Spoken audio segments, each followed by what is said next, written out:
Engineering, software engineering, programming, coding, ये field थोड़ी सी tricky होती है, हल्का सा नॉर्मल स्टडी से थोड़ा सा हट करके इसमें स्टडी करना होता है, क्योंकि सॉफ्टवेयर इंजीनियरिंग, कोडिंग, प्रोग्रामिंग, ये लैंग्वेजेस वगैरह जो होती हैं थोड़ा बच्चे के लिए डिफिकल्ट हो जाती है जब नए फेस में आता है। ऐसा नहीं है कि बच्चा कर नहीं सकता, कर सकता है, लेकिन उसको कोई उस लेवल पर अच्छे से एक्सप्लोर करे, कोई अच्छी चीज़ें सिखाए, एक एक कॉन्सेप्ट को ओपन करके पढ़ाना सिखाए, तो बच्चा आसानी से कोडिंग सीख करके, प्रोग्रामिंग सीख करके अच्छे से एक कोडर, अच्छे से एक इंजीनियर बन सकता है। तो बहुत सारे बच्चों को, जो मैंने पिछले 20 सालों में मैंने बहुत सारे बच्चों को संघर्ष करते हुए देखा है कि कोडिंग स्टार्ट भी करते हैं, बीच में ड्रॉप कर देते हैं या करने का प्लान कर लेते हैं, क्योंकि उनका कोई बेस मेंटेन करने वाला नहीं होता है। तो इन्हीं सारी चीज़ों को, प्रॉब्लम्स को समझते हुए मैंने एक बहुत इंपॉर्टेंट सीरीज स्टार्ट करी है यूट्यूब पर, जावा प्रोग्रामिंग लैंग्वेज। जावा प्रोग्रामिंग लैंग्वेज एक ऐसी प्रोग्रामिंग लैंग्वेज है जो कि हर एक कंपनी, चाहे वो डोमेस्टिक कंपनी, चाहे वो कोई एमएनसी कंपनी हो, अच्छे लेवल पर यूज कर रही है। और इस कोडिंग को सीखने के बाद हम एक अच्छे लेवल का सॉफ्टवेयर, एक अच्छे लेवल का एप्लीकेशन, मोबाइल एप्लीकेशन या वेब एप्लीकेशन, वेबसाइट्स या सॉफ्टवेयर की टेस्टिंग लेवल के एप्लीकेशन बहुत अच्छे लेवल बना सकते हैं। तो चलिए इसी सीक्वेंस में आज हम लोग जावा स्टार्ट कर रहे हैं, जिसमें हम बिल्कुल जावा का कोर जावा के साथ साथ एडवांस जावा, मतलब फुल स्टैक डेवलपमेंट हम कवर करेंगे, फ्रंट एंड पूरा HTML CSS JavaScript jQuery angular के साथ, बूटस्ट्रैप के साथ। फिर हम बैकएंड में आपको कोर जावा, एडवांस जावा, फिर spring boot, hibernate, servlet, JSP, web service, sorry macro services, rest API, ये सारे अच्छे लेवल पर कवर कर रहा हूँ। साथ साथ में डेटाबेसेस हो गए, थोड़ा क्लाउड हो गया, और थोड़ा गिट एंड गिट हब वगैरह का बहुत अच्छा एक्सप्लोर करके आपको एक अच्छे इंजीनियर लेवल तक की सीरीज ये बन रही है। इसको देख करके आप अच्छे से लर्न कर सकते हैं। आपके जो कोडिंग चैलेंजेस है वो भी हम कवर करेंगे, साथ साथ में DSA भी कवर कर रहे हैं। तो चलिए स्टार्ट करते हैं। आज हम लोग आज इस वीडियो में हम जो डिस्कस करने वाले हैं, जावा का installation, how to install Java and how we can run a simple program in Java, और and how we can test our Java is installed correctly और not. So let start and let discuss how we can do it. Thank you. तो चलिए start करते हैं हम लोग Java programming language को install कैसे करना है। तो सबसे पहले ये समझना है कि हमें ये ब्राउजर खोलना है। यहाँ पर हमारे को ब्राउजर में ओपन कर लूँगा मोजिला फायरफॉक्स। यहाँ पर मैं लिखूँगा डाउनलोड JDK क्या होता है, जावा डेवलपमेंट किट, और ये 17th वर्जन में डाउनलोड कर रहा हूँ। तो JDK 17 एंटर करूँगा लिख करके, पहला वाला लिंक खुल जाएगा, इसको ओपन करूँगा। यहाँ पर नीचे स्क्रॉल करूँगा तो यहाँ पर मैं जो 64 बिट का हमारा ऑपरेटिंग सिस्टम एंड प्रोसेसर है, मैं ये वाला सेटअप हम लोग इंस्टॉल करते हैं आज के लैपटॉप में फिलहाल के लिए। तो विंडोज़ इंस्टॉलर हम लोग ले रहे हैं X64, मतलब 64 बिट हम लोग यूज़ कर रहे हैं। तो इसको ले करके बस यहाँ पर आपको क्लिक कर देना है। थोड़ी देर में ये डाउनलोड होना स्टार्ट कर जाएगा और स्टार्ट हो जाएगा, डाउनलोड हो जाएगा। तो जावा का डाउनलोड कंप्लीट हो गया है। अब हम यहाँ पर जाएंगे, ये ओपन फोल्डर के ऑप्शन पर क्लिक करेंगे। ये मेरी JDK की फाइल हुई जो डाउनलोड हुई है, EXE फाइल बोलते हैं जनरली, एग्जीक्यूटेबल फाइल। इसको, यही इंस्टॉलर है, इसको डबल क्लिक करके इंस्टॉल करने की कोशिश करेंगे। एक पॉपअप आएगा, इसको एक्सेप्ट करेंगे, यस करेंगे। फिर एक और पॉपअप आएगा, जो विंडोज़ इंस्टॉलर मेन विंडो है वो ओपन हो जाएगा हमारा। तो ये आ गया मेरा इंस्टॉलर। इसको नेक्स्ट कर देंगे, नेक्स्ट कर देंगे और वेट करेंगे।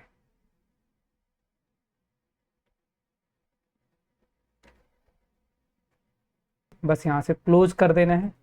और अब आपको जाना है जहाँ पर, अगला स्टेप आपका ये है कि आपको जाना है दिस पीसी में अपने C ड्राइव के अंदर जाना है। C ड्राइव के अंदर एक फोल्डर होगा प्रोग्राम फाइल्स, जनरली इसी प्रोग्राम फाइल्स फोल्डर के अंदर आपके सारे सॉफ्टवेयर इंस्टॉल्ड होते हैं, मोस्ट ऑफ द सॉफ्टवेयर। तो यहाँ पर मेरा जो जावा लैंग्वेज का जो सॉफ्टवेयर है वो यहाँ पर इंस्टॉल्ड है। तो यहाँ पर मैं इसको ओपन करूँगा, जावा का JDK खोलूँगा, और फिर इसके अंदर मैं बिन फोल्डर को खोलूँगा। बिन के अंदर देखूंगा तो मेरे को यहाँ दिख जाएगा दो इंपॉर्टेंट एप्लीकेशन है, जो एक जावा, ये जावा का इंटरप्रेटर है जो जावा के कोड को रन करता है, और एक जावा का कंपाइलर है। इन दोनों के पाथ को हमें सेटअप करना पड़ता है। ऐसा क्यों है? क्योंकि अगर मैं ऐसा पाथ सेटअप नहीं करूंगा तो मैं प्रोग्राम को, जो जावा के प्रोग्राम को रन करना पड़ेगा, मुझे आकर के इसी जावा के इंस्टॉलेशन डायरेक्टरी में प्रोग्राम बनाकर रन करना पड़ेगा। इससे क्या होगा, कुछ सिस्टम की पुरानी पड़ी हुई फाइलें और हमारी फाइलें मिक्स हो जाती हैं, तो हमारे लिए थोड़ा चैलेंजेस हो जाता है। तो हम यहाँ कोड नहीं करेंगे, हम कोड वहाँ करेंगे जहाँ हम खुद चाहते हैं, कहीं से हम कोड कर पाएँ। तो उसके लिए थोड़ा सा एक सेटअप करना होता है। तो इस पाथ को यहाँ दिख रहा है आपको, ये ऊपर this PC, Windows, C drive, program files, Java, JDK, win, ये वाला पाथ को कॉपी कर लेना होता है आपको।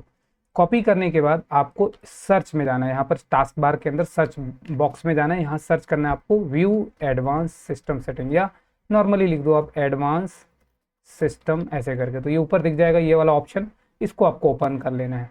ओपन करने के बाद आपको ये दिखेगा इन्वायरमेंट वेरिएबल, इसको ओपन कर लेना है। फिर आपको दो सेक्शन है, एक यूजर वेरिएबल एंड एक system variable. Now you need to go on path, ये इस ऑप्शन पर मेरे को आना है, पाथ वाले को इसको एडिट करना है। We need to click on this edit button and this another popup window will appear, ये नई पॉपअप आ जाएगा। इस पॉपअप पर what we need to do, just we need to click on new button. I will click on new button, इस new button पर मैं click कर दूंगा, कंट्रोल वी कर दूंगा इस लोकेशन में जो फिर से न्यू करूंगा, और यहाँ पर कंट्रोल वी जो पाथ कॉपी किया था मैंने यहाँ पर पेस्ट कर दिया। I will paste the path here. Just now after pasting the path just I will click on okay, मुझे ओके पर क्लिक करूंगा, फिर ओके पर क्लिक करूंगा, फिर ओके पर क्लिक करूंगा, that's all. So installation done हो गया। अब ये मेरा इंस्टॉलेशन सही से हुआ या नहीं हुआ, ये कैसे पता चलेगा, तो मैं इसको मिनिमाइज करके एक बार डेस्कटॉप पर आता हूँ, यहाँ पर आऊँगा फिर से सर्च में और ढूंढूंगा कमांड।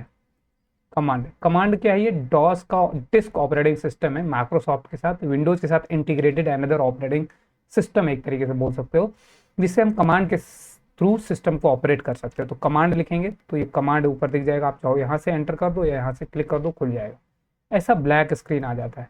तो यहाँ पर अब करना क्या है आपको, आप यहाँ पर आपको लिखना है जावा सी, चेक करना है कि क्या जो जावा कंपाइलर है हमारा काम कर रहा है या नहीं। तो एंटर करेंगे तो ये एरर नहीं जनरेट करना चाहिए, एंटर करने के बाद कोई एरर जनरेट नहीं करना चाहिए, वेट करो।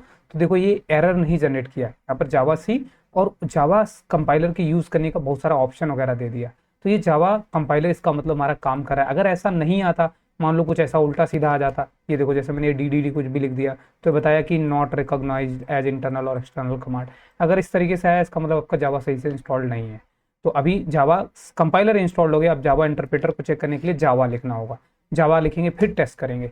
तो अब ये भी हमारा कोई एरर नहीं दिया, इसके साथ भी कुछ गाइड करने लगा है, कुछ हमें सपोर्ट करने लगा। तो देखो मैंने क्या लिखा था, जावा, तो जावा जहाँ लिखा है ये देखिए यहाँ तक, ये कुछ ये भी सही से काम कर रहा है। तो जावा का इंटरप्रेटर जावा का कंपाइलर दोनों काम कर रहा है, तो इसका मतलब हम जावा के कोड के लिए रेडी हो गए। तो जावा का सिंपल कोड आप कहाँ लिख रहे हैं, आप नोटपैड में लिख सकते हो, या आप VS कोड में कोड कर सकते हो, या आप इंटेलिजी IDE यूज़ कर सकते हो, इक्लिप्स यूज़ कर सकते हो, नेटबीन्स यूज़ कर सकते हो, ऐसे बहुत सारे IDE हैं, सबलाइम टेक्स्ट है, एटॉम है, ऐसे बहुत सारे क्या है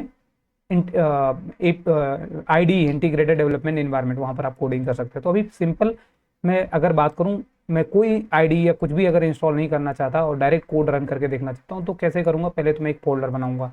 मैंने यहाँ पर डेस्कटॉप पर एक फोल्डर बना लिया, जावा प्रोग्रामिंग, एंटर कर दिया। अब इस जावा प्रोग्रामिंग फोल्डर में मैं यहाँ आ जाऊँगा। इस फोल्डर में आने के बाद मैं क्या करूँगा, नोटपैड खोलूँगा। क्या खोलूँगा, नोटपैड में ही कोडिंग कर सकता हूँ, नोटपैड खोल लूँगा मैं। अब मैं यहाँ पर कोड अगर करना चाहूँ तो ये मेरी एक फाइल अभी अनटाइटल्ड है, यहाँ पर मैं फाइल लिख, एक कोडिंग जावा का कोड करने के लिए आपको क्लास से स्टार्ट करना होता है। तो क्लास मैंने लिख दिया एडिशन, और फिर यहाँ ब्रैकेट लगाया, एक मेन फंक्शन लिखा पब्लिक स्टैटिक वाइड मेन, और इसके अंदर स्ट्रिंग आर्ग्स ऐसे करके, और ब्रैकेट लगा करके और अंदर आ गया। अब यहाँ पर मैं 3 वेरिएबल बनाऊंगा, इंट ए में पहला बॉक्स में 100 वैल्यू, एक तरीके से एक वेरिएबल है या बॉक्स बोल सकते हो, बी में 20 वैल्यू, बी बॉक्स में 20 वैल्यू, इंट मतलब इंटीजर हो गया, सी में a प्लस बी, ये 3 वैल्यू हमने 2 वैल्यू डाली और दोनों वैल्यू को प्लस करके सी में डाल दिया। अब मैं इसका रिजल्ट देखना चाहूँगा कि सी में क्या वैल्यू आया है। तो print system dot out dot print ln use करूँगा, और यहाँ पर लिखूँगा द सम इज, और इसके साथ कॉन्कैटनेट जोड़ दूंगा मैं सी के रिजल्ट को। बस इतना करने के बाद बस मुझे इस फाइल को सेव कर देना है। तो सेव करने के लिए कंट्रोल एस दबाइए, यहाँ से कहाँ जाना है, डेस्कटॉप पर एक फोल्डर है जावा प्रोग्रामिंग, उसी के अंदर हम इस फाइल को सेव किस नाम से करेंगे, जिस नाम से क्लास बनाया है। थोड़ा भी ध्यान रखना है, बाद में बताऊंगा क्या रीज़न है। एडिशन डॉट जावा के नाम से सेव कर दूंगा। इस फाइल को मैं सेव करने जा रहा हूँ, यहाँ पर लिखूंगा एडिशन डॉट जावा। जैसे लिखूंगा तो ये फाइल सेव हो जाएगी। मेरी फाइल सेव हो गई एडिशन डॉट जावा, यहाँ पर फोल्डर में देखो दिखने लगा। अब आपको इसको रन करना है, तो रन कंपाइल करना है पहले, फिर रन करना है। तो जावा का कंपाइलर और जावा का इंटरप्रेटर, जावा का कंपाइलर कोड को कंपाइल करता है, जावा का इंटरप्रेटर कोड को रन करता है। तो यहाँ पर आता हूँ, CMD लिखूंगा, कमांड CMD लिखते ही कहाँ पर मैं गया, टास्क बार में, ध्यान रखना है कहाँ से, ये ऊपर, ये सॉरी एड्रेस बार में, फोल्डर के एड्रेस बार में यहाँ आऊँगा मैं, यहाँ पर दिख रहा है आपको, इस यहाँ पर आकर के CMD लिख दूंगा। जैसे CMD लिखूंगा तो एक हमारे को नया कमांड प्रॉम्प्ट खुल करके आ जाएगा हमारे सामने। अब मैं यहाँ पर लिखूंगा जावा सी, और मेरे फाइल का नाम है एडिशन डॉट जावा, मतलब जो फाइल का नाम है उस फाइल को, जावा सी का मतलब मैं जावा के कोड को कंपाइल करना चाह रहा हूँ, एडिशन डॉट जावा। जैसे लिख करके एंटर मारूंगा तो मेरा एक वहीं पर कंपाइल होकर दूसरी फाइल आ जाएगी एडिशन डॉट क्लास। ये क्लास फाइल, जावा एक ऐसी लैंग्वेज है प्रोग्रामिंग, सॉरी ये प्लेटफॉर्म इंडिपेंडेंट लैंग्वेज है। इस कोड को आप कहीं भी अब डायरेक्ट ले जाकर रन कर सकते हैं। तो ये बाइट कोड फाइल बनती है, जो फाइल हम हमारी जावा फाइल कन्वर्ट होती है डॉट क्लास फाइल में। इसका क्या सिस्टम वो भी डिस्कस करेंगे। अभी हमारे पास अब इस फाइल को रन करना है, तो रन करने अभी कंपाइल हुआ, अब आउटपुट देखना है, तो जावा लिखेंगे और फाइल का नाम लिख देंगे खाली बस एडिशन, जावा और एडिशन जैसे लिख देंगे तो देखो रिजल्ट दे दिया 120। तो ये थोड़ा सिस्टम समझना है। जावा सी क्या है, हमारे कोड को जो मैंने Java file addition dot Java file, ये जो जावा सोर्स फाइल हमने बनाई थी, इसको इसने जावा सी ने क्या किया, कंपाइल कर दिया और एक एडिशन डॉट क्लास फाइल बना दी, क्लास फाइल। ये क्लास फाइल को बाइट कोड फाइल बोलते हैं। तो ये कौन करता है, कंपाइलर एक क्लास फाइल बनाता है, तो ये फाइल एग्जीक्यूट होती है, इसी फाइल को रन करना होता है। तो हमने क्या किया, फिर दोबारा किया जावा और एडिशन लिख दिया, तो जावा और एडिशन ये क्लास फाइल को रन कर देगा, इसमें जो भी कोड होगा उसको रन करके आउटपुट दे देगा। तो ये आउटपुट इस तरीके से जावा का इंस्टॉलेशन करना है और इस तरीके से आप जावा के प्रोग्राम को रन कर सकते हो। बाकी वीएस कोड में भी रन करना है तो आ जाओ, उधर भी दिखाता हूँ। तो क्या करेंगे, वीएस कोड खोल लेंगे। अच्छा, आप डॉस से डायरेक्ट वीएस कोड खोलना है तो कैसे खोल सकते हो, सीएमडी यहाँ मान लो, यहाँ मान लो आप यहाँ पर थे और डायरेक्ट ये वाला फोल्डर हमारा कहाँ पर खुल जाए, वीएस कोड में खुल जाए। तो कोड डॉट लिखते ही क्या हो जाएगा, ये वीएस कोड में खुल जाएगा अपने आप। तो ये डायरेक्ट वीएस कोड में खुल सकता है। या आपके पास दूसरा तरीका है, देखो ये फोल्डर यहाँ खुल गया और ये पूरा वीएस कोड में। या दूसरा तरीका है आपके पास क्या, आप वीएस कोड अलग से खोलो पहले, और अगर वो फोल्डर नहीं ओपन है, मान लो ये फोल्डर यहाँ ओपन नहीं है, तो फाइल में जाओगे, ओपन फोल्डर करोगे, फिर ये डेस्कटॉप वाला फोल्डर ये है, सेलेक्ट करके फिर से सेलेक्ट करोगे तो ये फोल्डर खुल जाएगा, इसके अंदर ये फाइलें हैं। अब मान लो मुझे यहाँ पर कोई कोड करना है, मैंने यहाँ पर लिखा है सबट्रैक्शन डॉट जावा, एक फाइल में बना रहा हूँ सबट्रैक्शन डॉट जावा, तो सबट्रैक्शन डॉट जावा लिख दूंगा तो जावा की फाइल बन जाएगी। अब यहाँ पर क्या करूँगा, क्लास बनाऊंगा एक, जिस नाम से फाइल है अभी आप उसी नाम से क्लास बनाइए, ध्यान रखिएगा। तो क्लास सबट्रैक्शन लिया मैंने, यहाँ पर मैं आऊँगा public static void main string args, ये एक तरीके का एरे है, इसके बारे में हम डिस्कस करेंगे अभी डिटेल में। पहले मैं बिल्कुल आज डिस्कस करें कि जावा सही से काम कर रहा है या नहीं। तो यहाँ पर हमने एक वैल्यू ले लिया, वेरिएबल ले लिया, मान लो 100, एक वेरिएबल ले लिया मैंने int b is equal to 20, फिर इंट हमने सी लिया, c is equal to a minus b कर दिया, ए माइनस बी, और फिर मैं system dot out dot println किया और यहाँ पर लिखा the sum the subtraction the sub is, और कॉन्कैटनेट कर दिया सी को। तो ये करेगा क्या, एक वेरिएबल एक बॉक्स बनेगा, ए में 100 वैल्यू आ जाएगी, बी बॉक्स में 20 वैल्यू, एक बॉक्स की वैल्यू को बी बॉक्स की वैल्यू से माइनस कर देगा, 100 माइनस 20 80 सी में आएगा, और ये रिजल्ट दिखाएगा द सम इज मैसेज लिखा हुआ आ जाएगा, और सी की जो वैल्यू, सी बॉक्स में जो वैल्यू आई वो यहाँ जुड़ जाएगा, तो इसी के मैसेज के साथ आ जाएगा द सब इज 80, ये द सब इज 80 आ जाएगा।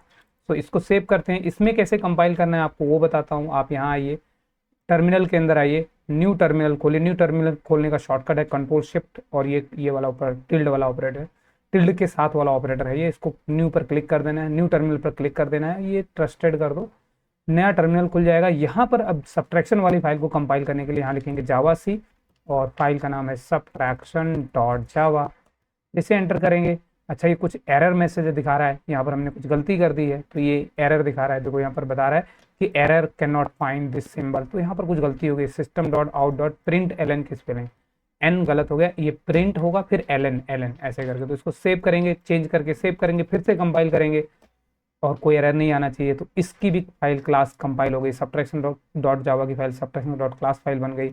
अब यहाँ जाएंगे जावा और रन करने के लिए सबट्रैक्शन पर एंटर कर देंगे, तो देखो द सबट्रैक्शन इज 80 रिजल्ट आ गया। तो ये वीएस कोड का हो गया। आगे इक्लिप्स, नेटबीन्स और इंटेलिजेंट आईडी ये सब तो कैसे काम करते हैं, इन पर भी डिस्कस करेंगे अगली क्लास तक। मिलते हैं नेक्स्ट वीडियो में। Thank you. अगर वीडियो अच्छी लगे तो लाइक शेयर सब्सक्राइब जरूर करें, हेल्प करें।